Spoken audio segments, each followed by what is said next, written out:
terms of labels and also standards. How important is this? Sasha, I'm turning now to you because you are one of the leaders in this transition. How can this facilitate change faster if we have clearer standards and even labeling? This is one way to go about it, of course, that Martin is describing, and it's also up on the EU level. So thank you very much for bringing this up. Sasha. I think what Martin said was absolutely right. It needs to be about transparency and authentication. So we in our segment have a real hard, not just a problem, but also a good opportunity, because we need to, as a company, be as sustainable as possible in everything we do, and you need to be transparent about that. But we need to have regulations, and that can be a problem coming within in the economy itself, because we're going to have such a weight on, are you really this sustainable? Where does it come from? And such certification processes are maybe not yet designed, and this will come along the way. And I think that N2S or Prime Computer will be one of those contributors that can help the industry designing the circular economy. And I talked in the keynote about that.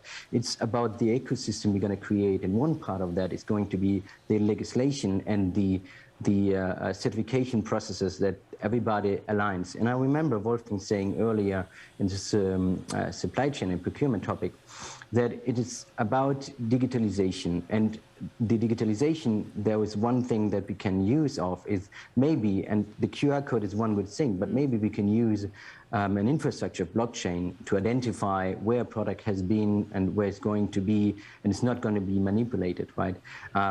Something like that would be ideal, and that creating like a digital encompasses system and a platform where everybody can join in and that everybody has access, so we can be transparent about that.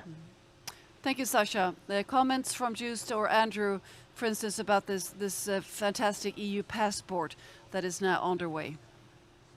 I think consumers probably wanted this 25 years ago, right? I did. So yeah, exactly. So it's fair play to Martin for doing this. In the UK, I know that we're going to sit down with government to absolutely bring this forward, but it's a QR code to guarantee that it's going to the right places when it is properly end of life, and that's going to be really, really difficult.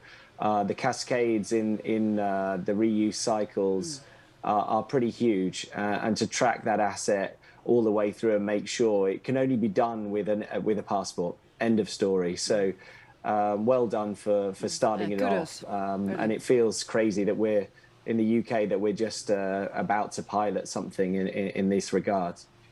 Thank you, Andrew. Would you like to add, Joost?